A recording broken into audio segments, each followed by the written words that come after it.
Welcome, Christina. We are now looking forward to your response. As the supporter and funder of this work, it would be great to hear some of your views. Over to you. Great. You've got about 10 minutes, if that just helps. Okay. Yes, thank you very much. It's a pleasure to be here with you today. I'm going to turn down my volume. There seems to be a bit of an echo, but let me know if I need to turn it back up. Let me give a little bit of a context for why we supported this research and reflect a bit on the findings and I think what they mean for the state of the field. So part of the reason is, as Hillary noted earlier, that we supported this research as part of our monitoring and evaluation work was really to get the broader understanding of how the field of urban resilience was evolving, and it's just been tremendously rapid. So when we started working in this space 8 or 9 years ago now, even the terminology urban resilience was quite new, and I frequently got very puzzled looks when I used that phrase, and I think the field has really blossomed since then. But we were also so focused in running this urban climate change resilience program and initiative that we wanted an external look at the broader field to be able to pull us up and see what else is necessary to contribute something substantive to the field and not only accomplish our goals for building resilience in 10 cities, because we very much approach this program as a learning by doing program meant to translate the concepts of resilience into the urban environment and into a body of practice. I think some of the ideas and the tensions that have emerged from this research have been fascinating and very much correspond with what I've seen through our program. In particular, the concept of resilience is really mutating from being one that's very driven by physical shocks, by the disaster risk reduction community, to a more ample concept that is more comprehensive of social issues, equity issues, thinking not just about single shocks, but thinking about shocks and stresses, which may be for better or for worse, and I'll come back to that. But the concept, I think, has really evolved from where we were, 7 or 8 years ago to a much more robust concept. And I think what this tells us is that some of our early frameworks on how to do urban climate change resilience, really starting with a planning process, a multi-stakeholder engagement process of iterative and reflective learning, are maybe good ways to start, but could be implemented in a more sophisticated way now that we know that only captures part of the resilience challenge. And so Hillary mentioned the quite sophisticated ways in which the literature envisions learning happening in cities, and we certainly were part of that complicated and maybe sophisticated approach that thought about bringing together all the stakeholders, bringing together external knowledge about climate change, engaging in a conversation about urbanization and how that's changing, about an urban vision, about climate change and climate impacts, and out of that grist, developing a plan for resilience that would then be implemented and executed or eventually integrated into a city master plan. As many of you who work in cities or on urban issues will know, often by the time you are done with the 4-year master planning process, the city has effectively doubled or tripled in size, and much of it informal and unplanned. And so in retrospect, maybe planning isn't the best focus. I think it's part of a resilience process, but shouldn't be our singular focus if we're driving at resilience. And I think that's one key learning we as the ACERN program have taken from this work.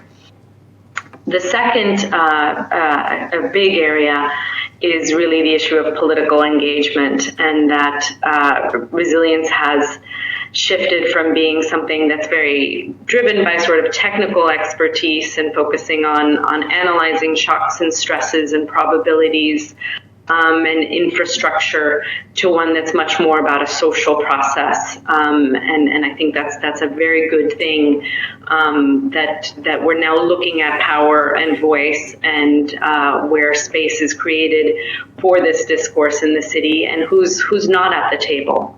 And so I think that's a very good progression.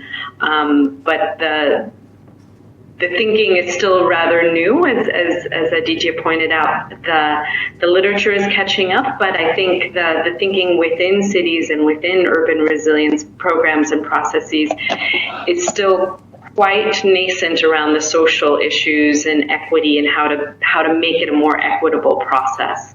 And so I think that's an area for real prioritization for the next phase of work in this field. And I'll just point out that the Asian Cities Climate Change Resilience Network has now turned into an open network, a practitioner network that is very much focused on building inclusive urban climate change resilience, and that's a very deliberate framing that body of practitioners has chosen to adopt, and I find that very encouraging. I would also add in a shameless plug for those of you who are interested in this issue to check out the Urban Climate Change Resilience network and webpage, and you can sign up and become a member yourself. Just a few more points. One third point is really on the issue of the amplitude of what's taken into account, whether it's singular shocks and stresses or just climate-related shocks and stresses, or a much more ample view of resilience looking at social and financial shocks as well as demographic shifts and what challenges those may cause. And I'll just say up front that this is a bit of a tension within my own organization, in that we have largely shifted as an organization to working on resilience writ large. So that's really looking at all forms of resilience, social, financial, infrastructure, as well as climate resilience. And I personally think there's a lot of advantages to that. It sort of helps to mainstream the climate end of things into a broader conversation around resilience. It sort of normalizes the climate discussion rather than having it on its own as a sort of sidelined issue. But I think the challenge is, and the challenge what we're facing is then resilience becomes so dilute and it becomes about everything that we sometimes struggle to differentiate what makes resilience different from good governance or sustainability or any number of things that we all agree are objectives of development and should be part of urban development. But I think we risk losing what's essential about resilience in that process. So, especially in our measurement frameworks and the frameworks that are being developed to really guide this field and guide practice, I think it's important that we really crystallize the importance of the resilience thinking and resilience focus and differentiate it from things like good governance. However, I also see that appealing much more to cities. And so from the urban perspective, having to focus narrowly on climate change was sometimes a tension in our program. And I see cities much more gravitating to a broader definition of resilience as a way of advancing their own interests. And that might be I should clarify that's advancing some of the dominant interests of cities related to resilience. So that again may be a good thing, maybe a bad thing, and something to untangle a bit more. Then the last point I want to hit on is the issue of governance and decentralization, and just the anecdote that we often discussed about whether or not actually a centralized government might be better for resilience. We certainly saw the government of Vietnam in our work engage at a central level on resilience and push down guidances to cities around climate change, development of climate change plans, and how that triggered such a rapid response. Now, the quality of the planning, the quality of the response is maybe another issue, but that centralization, that dictum from above can actually move quite a bit. Now, what that crowds out, I think, is worth looking at, and whether cities have the capacity, budget, mandate to actually fulfill what they're being asked to do by the central government is also important to consider. So it's I think both decentralization and more centralized governments can be very effective at implementing and building resilience, but it like anything else has to be with the appropriate levels of finance, of control, and mandate to do that. Maybe I'll stop there, but I'm also happy to take questions or engage in the discussion when the time comes. Great. Thank you very much, Christina, for very clear points there. And if I can just say that in DFID as well, we have the same tensions and conversations about how broad is resilience and the kind of trade-offs around those conversations. It's a very tricky one.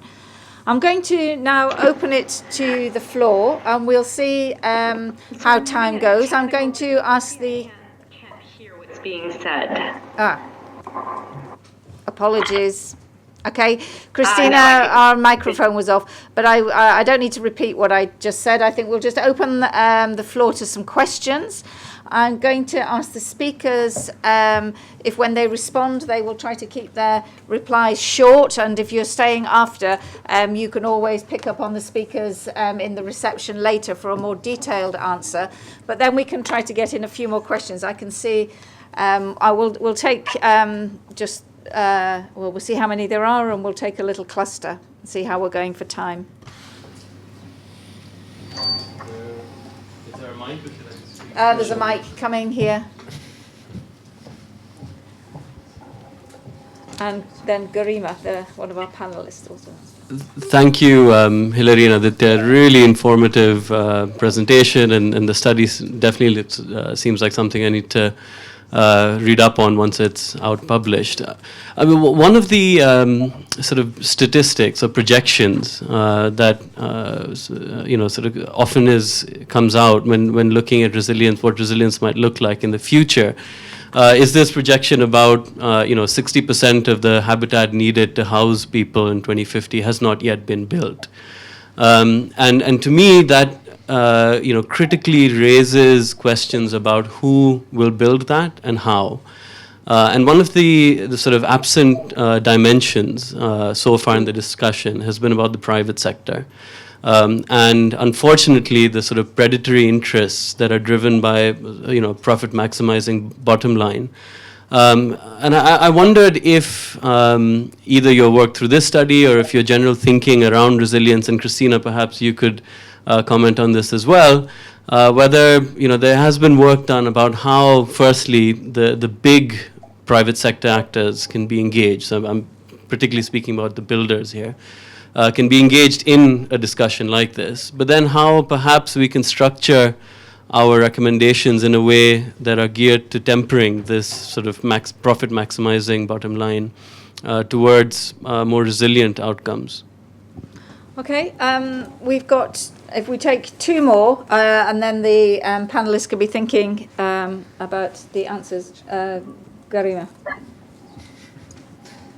Aditya and Hilary, thanks for a really interesting presentation, and I think I really resonate, of course, with a lot of points that you came up with. But I'm a bit curious about, so the literature that you said that you've gone through. I'm curious to know how much of it is actually from the developed part of the world, and how much of it is from the more developing and more emerging areas of the world. And on the other hand, when you actually went out and met some of the public officials in the developing cities where you went, what was the immediate reaction that you faced when you said the word resilience? Good question. Good. We'll take one more. I'm sorry, I don't know your name. The lady with the blue. Hello. My name is Hannah Ruszczyk, and I'm from Durham University. And I'm exploring, through my PhD research, on the usefulness of the concept of resilience in rapidly urbanizing cities in Asia. So I was very keen, and I came down just for your presentation today, and it was well worth it. My question to both of you is, how has your understanding of urban resilience changed through this body of work that you've recently done?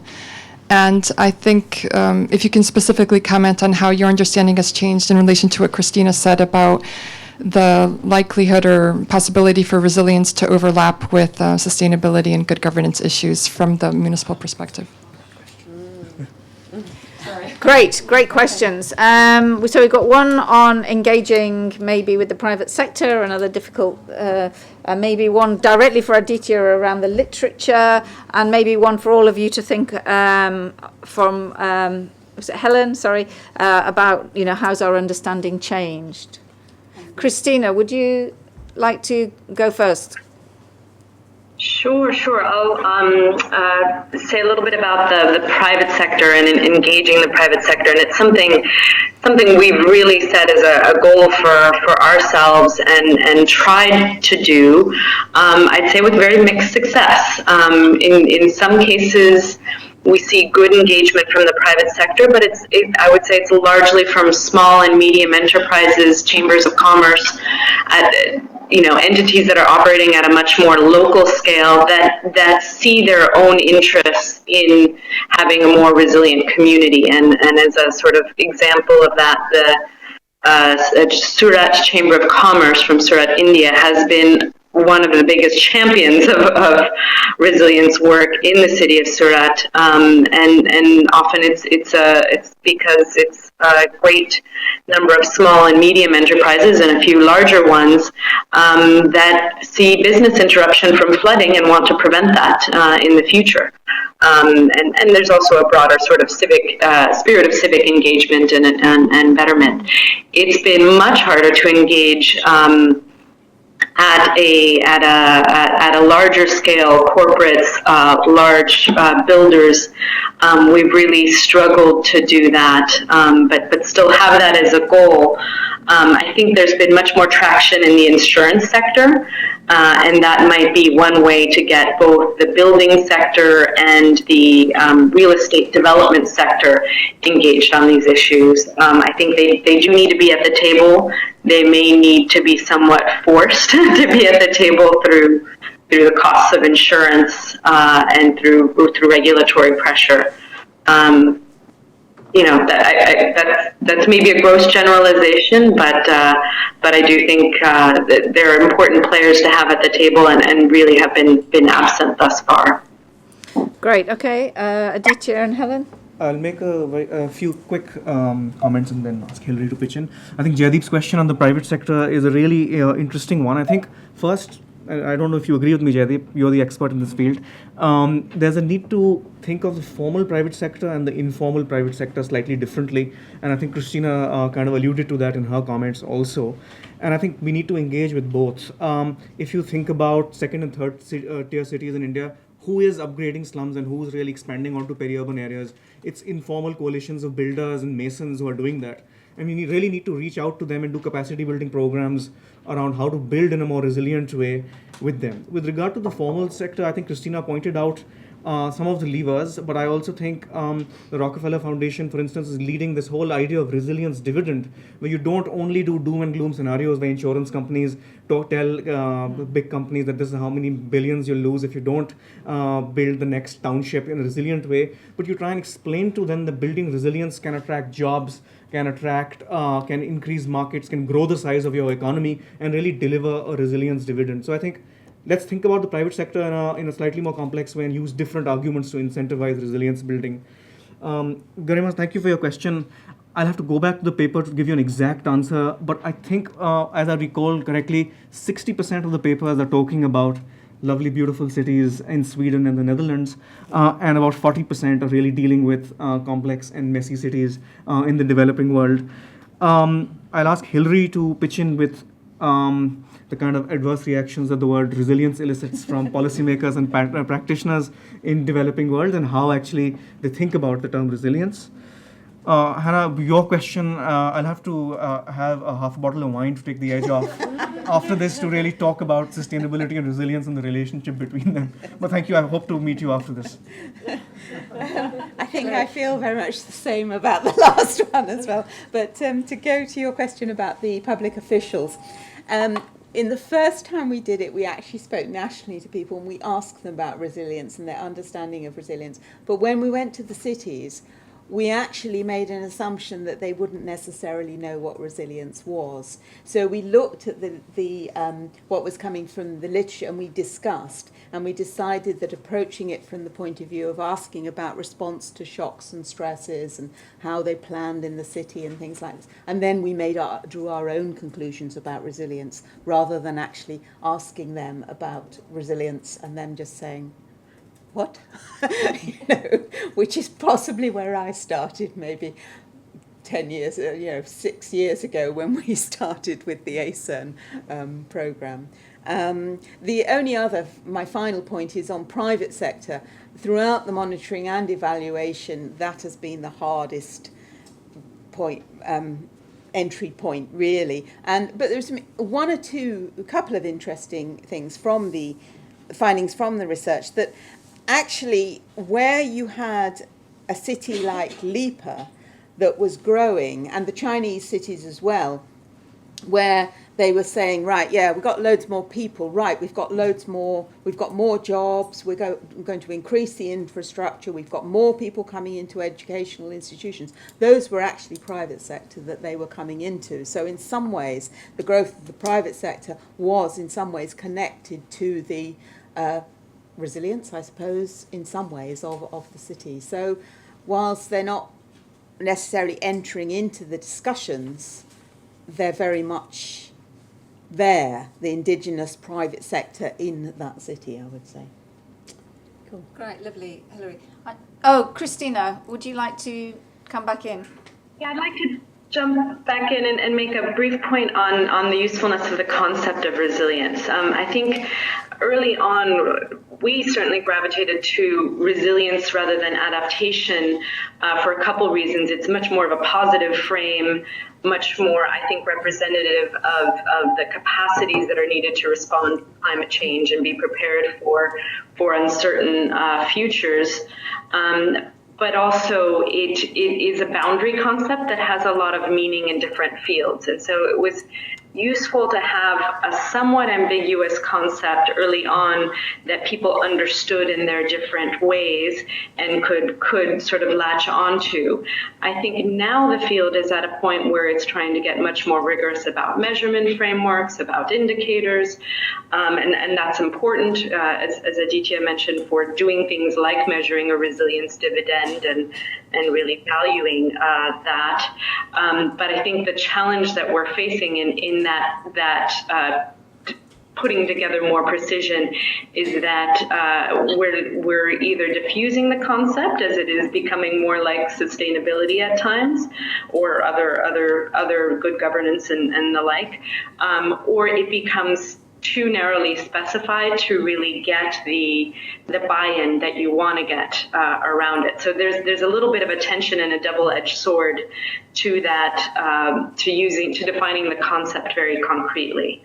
But I think that's the direction we need to go in. Great, thank you very much. I can see one or two other hands just flagging up, but I'd just like to remind you that you are invited at 4:30 to stay for a wine reception and networking and further difficult questions, which need half a bottle of wine to try to elicit the right answers. So please do stay if you can and join us, and we can carry on the conversations then. I think, Christina, you might have to leave in a few minutes, did I understand? But you're welcome to stay for as long as you can.